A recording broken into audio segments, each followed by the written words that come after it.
Mesdames et messieurs, bonjour et bienvenue à ces bulletins d'information sur Géopolis Télévision.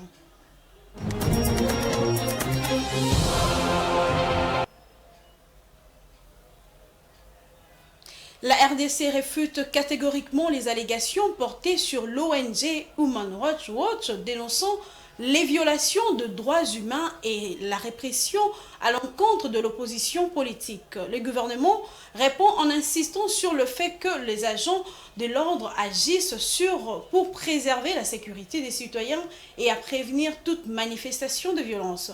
À travers un communiqué, il condamne la propension de cette ONG à ne fustiger que le gouvernement passant sous silence les actes de violence subis par les forces de l'ordre. Nous y reviendrons, mesdames et messieurs, dans nos prochaines éditions. C'était une brève, et puis une autre brève dans ce journal. Le président de la Commission électorale nationale indépendante, CENI, Denis Kadima, a procédé ce mercredi à l'ouverture de la maison des élections située dans la commune de la Gombe à Kinshasa. La maison des élections, a-t-il expliqué, est un cadre d'interaction entre la CENI et le parti prenante au processus électoral. Elle est aussi un espace d'échange et de passage permanent entre la CENI et tout citoyen ou tout citoyen désiré de s'informer sur les élections en République démocratique du Congo. Un autre élément dans ces bulletins, en Afrique du Sud, pour prendre part comme invité au 15e sommet de BRICS, la délégation congolaise conduite par le Premier ministre Sama Lukonde a visité l'ambassade de la RDC à Johannesburg. Il était question pour le chef du gouvernement de se rendre compte des conditions de travail dans cette représentation du Congo, Kinshasa, qui venait d'acquérir une nouvelle adresse. Suivez ce reportage. Comme vous le savez,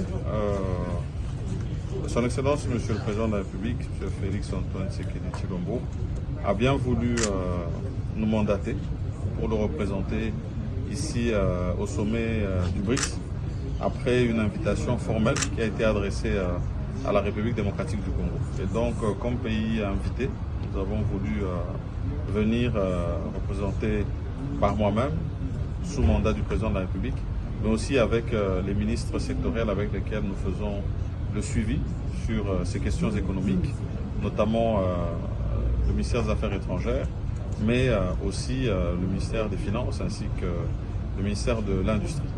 Alors à cette occasion, nous avons pensé que ce serait faire œuvre utile de faire un stop au niveau de notre ambassade ici en République sud-africaine. Cette représentation avec non seulement monsieur l'ambassadeur qui nous a accueillis, mais aussi toute l'équipe. C'était l'occasion un peu de passer en revue, d'abord du point de vue bilatéral, ce que nous avons comme entente avec l'Afrique du Sud et peut-être des points qui devraient être soulevés au niveau du gouvernement, poursuivis, mais aussi avoir l'occasion, pendant que nous sommes ici en terre de la République démocratique du Congo, d'avoir une audience qui nous avait été demandée par la République d'Haïti. Et par la suite, pour nous, c'est toujours bien, dans le travail que nous faisons à côté du ministère des Affaires étrangères, de nous assurer en tout cas du suivi de nos représentations. Et ici, pour le dire, une innovation, étant donné qu'il y a eu quand même aussi de nouvelles acquisitions en termes de bâtisses. Donc c'était un bon moment d'échange pour nous et nous espérons que ce ne sera pas la dernière fois. Voilà, merci. Merci, Excellence. Restons dans le même chapitre. À l'occasion toujours de cette visite, le Premier ministre c'était un grand plaisir avec l'ancien Premier ministre haïtien dans l'enceinte du siège de l'ambassade de la RDC dans la République sud-africaine. Laurent Lanotte, qui était accompagné d'un chef d'entreprise exerçant dans les numériques, a indiqué que les échanges ont tourné sur l'opportunité qu'offre Kinshasa dans le domaine de la technologie pour le financement innovant. Suivez. Premièrement, c'était un grand plaisir de rencontrer son Excellence le Premier ministre pour une rencontre d'amitié de travail. Nous avons pu explorer différents points, parmi lesquels les technologies de pointe pour le financement innovant, pour la souveraineté financière de l'Afrique, et nous avons pu quand même échanger sur les différentes opportunités que présente le marché congolais, qui est un énorme marché à travers le monde, et un marché aussi qui progresse. Et nous avons pu constater des progrès du gouvernement et aussi en domaine technologique. Donc ça a été une réunion principalement axée sur la technologie et sur le financement innovant. Bon, on souhaite que ça, c'est une prise de contact.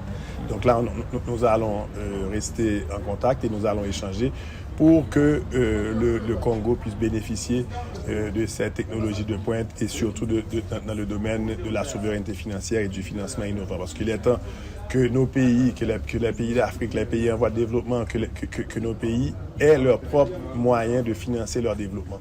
Donc c'est ça l'objectif de la rencontre, c'est de développer des mécanismes et de mettre en place des plateformes pour qu'on puisse développer notre propre développement, pour cesser de dépendre des autres, de dépendre des aides internationales et d'être souverain dans les décisions financières pour l'avancement de nos pays.